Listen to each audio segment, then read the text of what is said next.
Salutations readers, welcome back to my channel. My name is Nkechi, and for today we're going to talk about just my reading year of 2024. So in the video description down below, I will be linking videos just relating to anything I say in this video. So like my 2024 goals and plans video, the mid-year tag video, the mid-year stats and reflections video, the end of the year tag video, and the the 2025 self-destruct video since I gave an update on the 2024 self-destruct TBR. And I say all of this to say that honestly not too much things have changed in between these videos. So if you've seen these videos, this is just a really much accumulation of just any updates on the things I've already said, especially regarding the mid-year book tag and the stats videos for sure. I already did a bulk of this, so I'm just adding more from what I've already said before. So anyways, that's all I have for y'all as far as this intro. Let's actually just get straight right into it. And we're going to start with the reading stats. So first up, I have read 100 books in 2024. Which honestly, I was genuinely surprised I even made it to that number. I wasn't sure if I was going to make it, but December I was able to just round it all up. And with those 100 books, that is 17,365 pages and 689.42 hours. So again, less books, also less pages and hours listened versus like last year. Now I'll show here right here on the screen the genres and my reading moods of the year. My top 5 reading moods were adventurous, emotional, dark, mysterious, and tense. The genres are fantasy, romance, horror, historical, and contemporary. Especially regarding the genres, it definitely is more of blended. Some books are fantasy romance, some books are contemporary fantasy, some are historical fantasy, and some are contemporary romance. So that's where those genres tend to be blended in. And I know there's queer and then young adult on there on the screen, but I don't count this as actual genres since they're not. And as far as like reading method, I definitely calculate this through using Cawpile. That is created by G from Book Roast. And there's like a tab for like reading stats. And for reading method, my reading is about 15% physical books, 46% audiobooks, 20% digital, so like the ebooks, and then 19% hybrid read. And hybrid read is usually like a mixture for me, like physical in the audio or ebook in the audiobook. Now the number of the 2024 release I've read, 55 books. So that's 55% of my reads were new releases.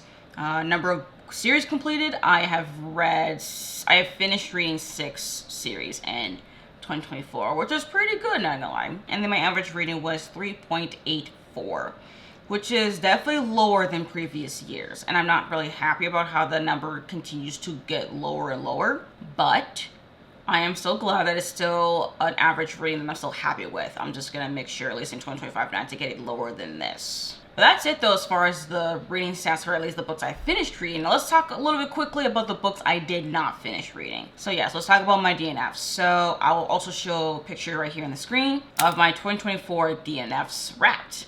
So I did not finish reading 38 books. And of those 38 books, I also did not finish reading 4 series. And as far as the number of new releases, arcs, and ALCs, half of the books I DNF'd were also arcs and things, so 19 books. And on the picture here, y'all can see the stack of books that are on the Save by DNF, which is about 20. The Never Say Never is about 7, and then there's 11 books for Wrong Book, Wrong Time. Those 11 books I do see myself trying to get in the future. It's just the ones with the Never Say Never, I'm like, we'll see. And then the Save by the DNF, yeah, I'm not coming back to those books. The authors, maybe. The books, definitely not. Alright, next up, we're going to talk about buying and savings in 2024. Now again, like I said in my mid-year stats and reflections video, I think I said along the lines of like this is just for myself just to be tracking and just to hold myself accountable as far as how much I spent on books and how much I'm saving through my library as well. So this is not a comparison towards you and how you decide to spend your money, okay? We're not going to do the comparison game. This is just for my own personal tracking. So, yeah. So let's see, total books acquired, 137, and that does include any format of books, of which I will talk about. As far as the formats, 77.4% are physical. So yes, a bulk of the books I bought in 2024 are physical. 15.3% are ebook, which I do have a Kindle, so I did buy it from the Kindle store.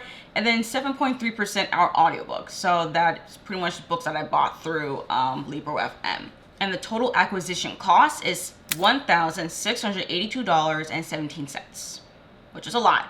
It did increase since my mid-year check-in, but thankfully it's not a big increase. I did check from when I did my mid-year check-in, and it's not a big increase, but it did increase. So I'm grateful, at least for myself, that I didn't go too balls to the walls in the second half of the year. Now, it's also the source of my acquisitions. I'm not going to put in every single percentage, but just for like the main ones for sure is Barnes & Noble at 20.4%. Then indie bookstores at 16.8%.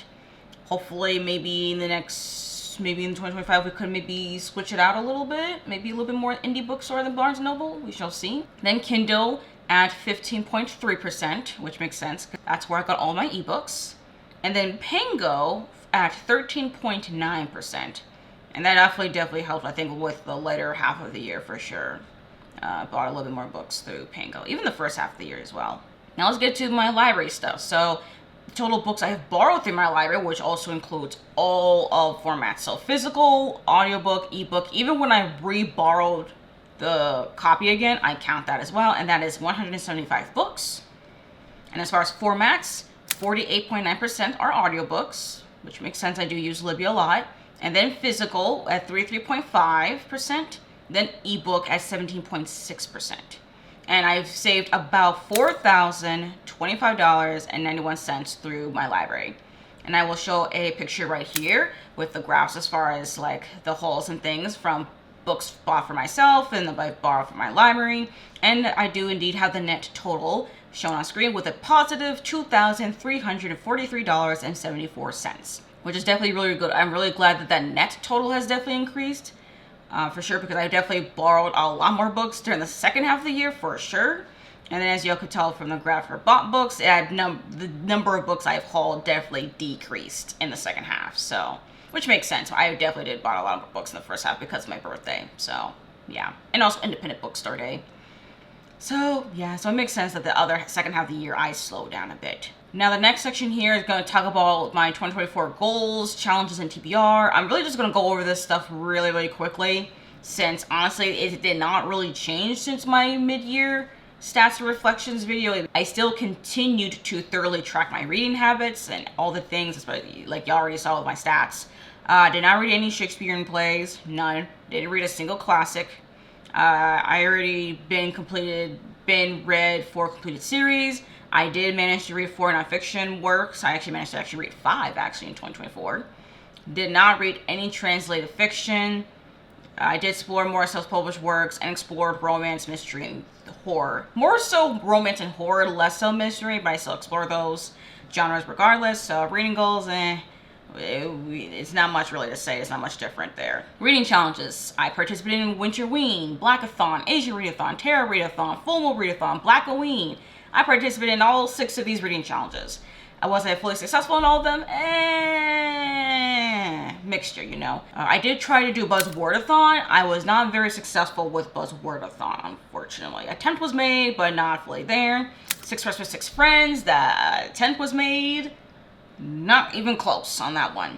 And then the Reddit Fantasy Book Bingo thing. I definitely got multiple bingos on there. I'm just missing 2 spaces to do a blockout card. And I do have time since the bingo board is not over until March 31st, 2025. My series TBR, honestly, they really did not change since my mid-year stats and reflections video.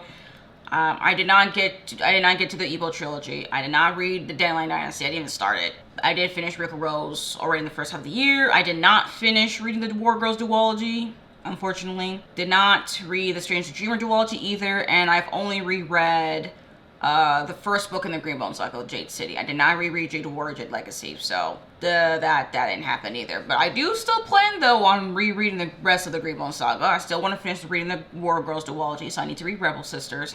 And I still want to read Evil Trilogy, Dandelion Dynasty, and Stranger Dreamer duology. And as far as my self-destruct video, it's my self-destruct TBR. Well, I think we already know from my mid-year stats reflections and in my 2025 self-destruct TBR video. that TBR, the 2024 TBR was down in the gutter. I only managed to bring down to 4 books. Now, I did actually read one of those 4 books, so now I only have 3 books left. But progress is indeed being made, at least, so that's good. Now, in the next section, we're going to talk about some reading habits that I continued with, started, maybe anything I've noticed. For sure, though, one thing is that I consistently used Cawpile as far as my ratings. It definitely helped me with like my ratings when I put it into Storygraph, but also helped me with like my best books, worst books videos as well, to know like where those books are gonna lie. And I still actually will continue to use it. I've seen some people use it throughout 2024 and decided to leave it, but for me, I'm going to continue on using it because I found it very helpful. I also did use a reading journal in 2024. I did start to fall off on that though in this last few months of the year, because the journal itself was actually not well made. That thankfully I did get a refund for, but I still kept the journal and used it. So, and I also did recycle that journal as well, so I don't have it. So if any of y'all were wondering like if I was ever gonna film like a 2024 reading journal flip through, that's not gonna happen. I've been through that way in like November. So yeah, that's what happened. I also did participate in readathons, more so this in 2024 than I did in previous years. And therefore, I did not participate in as many book club discussions or anything like that.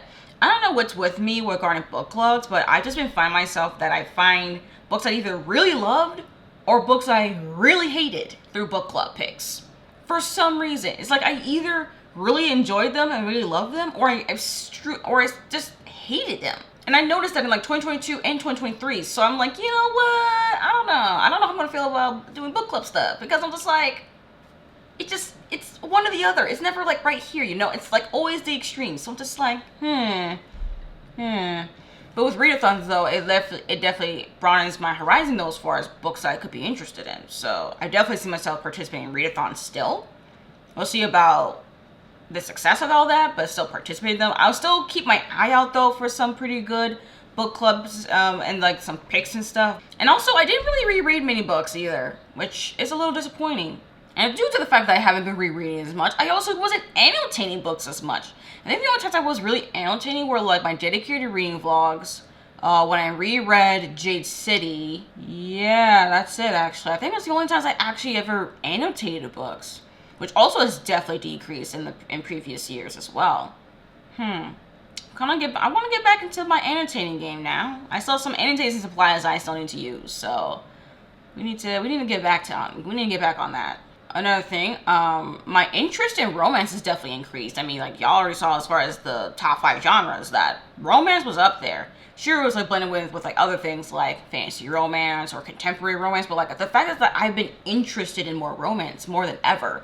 And I find that to be very fascinating for someone who's claimed to not be a romance reader, which I still don't think I am, but I definitely am more intrigued with books that are romances more than ever.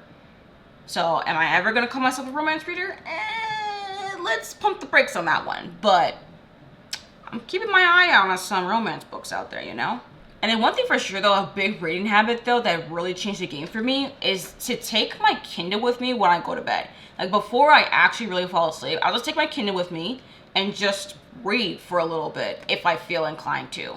Sometimes I just have the Kindle with me, I put it underneath my pillow, and then I just fall asleep. Or I just have it right with me, and I turn it on and I start reading. So yeah, that's definitely a big reading habit that definitely changed. And it's all thanks to the fact that I now have an e-reader, and I'm very happy about that. Now this last section here is actually a new section for 2024 that I actually think I should probably keep more on track of. Is actually like video content. So like kind of videos that I've been making, how I feel about the videos I've made in 2024 as well. So that also does impact the kind of books I read, because I do like to make content about what I'm reading, but also I don't want to pick books for the content. I want the content to follow what I'm currently reading, if that makes sense. I hope that all makes sense. So yes, so as far as video content, I will show a picture right here on the screen. As far as the general kind of videos I've been made with their thumbnails. So first up, video diaries. I put like a binding clip on there, and that's just to show that, yep, we're gonna be having that more of a common thing on the channel from here on out, because I really enjoy making them and I think they're very fun. Next up are the quarterly DNF wrap-up videos. I did like making them, but I don't know if I need to make them as much anymore, because I didn't see myself really DNFing as many books in 2024. So we'll see about the frequency of making like quarterly DNF videos. Maybe I can do it like a mid-year check-in of the books I DNF'd instead, because I still want to talk about the books I DNF'd for sure, but maybe not as frequently. I don't know. I haven't decided quite yet, so that's why I don't have anything next to it. Seasonal TBRs. I've actually had a lot of fun making those seasonal TBRs, although I have found myself that these TBRs are not very successful, at least for me actually completing them. You know what I mean? Like, the only parts of the seasonal TBRs I definitely take seriously, though, are like the obligation reads, like my arcs and stuff.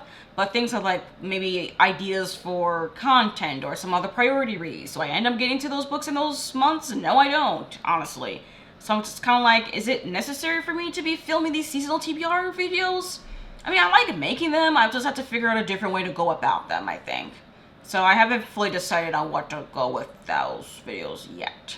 Also, then we have like the writing sprints, which I've really been enjoying. So that's why I put a binding clip there, because I want to make them more of a thing for the channel, is to host more writing sprints. Same thing with my reading journal. I mean, I've only posted only one reading journal video, but then I've seen so many people really enjoy it. So like, yeah, we'll make more of this. I don't know about the frequency of making reading journal content, at least dedicated reading journal content, but I will like to keep trying to make more videos like that. And then the ones with the staplers next to the thumbnails are like the books that are already a main staple on the channel. So like book reviews and dedicated reading vlogs. Like, I didn't really film as many book reviews as I wanted to, but I definitely made more book review videos in 2024 than I did in previous years for sure. And I'm actually pretty satisfied that I managed to film those, actually, and I really am glad that I did. Same thing with the dedicated reading vlogs. I've only made 2, actually. And there's been a decrease of those videos, but I do see myself trying to go back to making more of those, especially if I do decide to like do dedicated like art videos like I did with Education. So yeah, that's giving me the idea of, at least for 2025, is to make more of those. Same thing with book reviews as well. For anything I'm like, this doesn't work as a vlog, we'll make it as a book review. But yeah, and like in conclusion, as far as video content, I'm actually pretty satisfied with the videos I've made. There's definitely staples that I'm like, okay, I've noticed a decrease or increase here. We'll see about frequency about that in the next years. And then like things like video diaries, reading sprints, reading journal stuff, I definitely see myself making more of that. It's just the quarterly DNF wrap-ups and the seasonal TBRs. I'm still not totally sure on maybe going about them moving forward, or if I should bother making them at all. I'm kind of on the fence, so yeah. But anyways, yeah, that's pretty much it. That's pretty much my entire year in reading review for 2024, honestly. Thank you all for watching this video. And again, I still have links to all these other videos in regards to hopes, ambitions, goals, updates throughout 2024 as far as my progress. But this is just accumulation of all those things in one place. So yeah, thank you all for watching this video. Like if you like it, subscribe if you want to, if you haven't already. Comment down below any of y'all's thoughts on any of these sections, really. Any opinions at all. Also let me know as well, if it doesn't matter if you're a content creator or not, just y'all let me know how 2024 as a reading year was for y'all. Like, was it good? Do y'all think that you read more great reads, or did y'all think you read more mediocre reads? Like, how would y'all rate your 2024 reading, you know? I'm curious about that. And you made this far into the video, and I'm not totally sure what to say, but you want to leave me an emoji to let me know you're here. Leave me a graph emoji. There's the bar graph one, there's the line graph going up, there's the line graph going down. Choose any of those emojis. Those ones will work for me. And thank you again for coming on to this video, and I hope to see you all in my next video. Bye!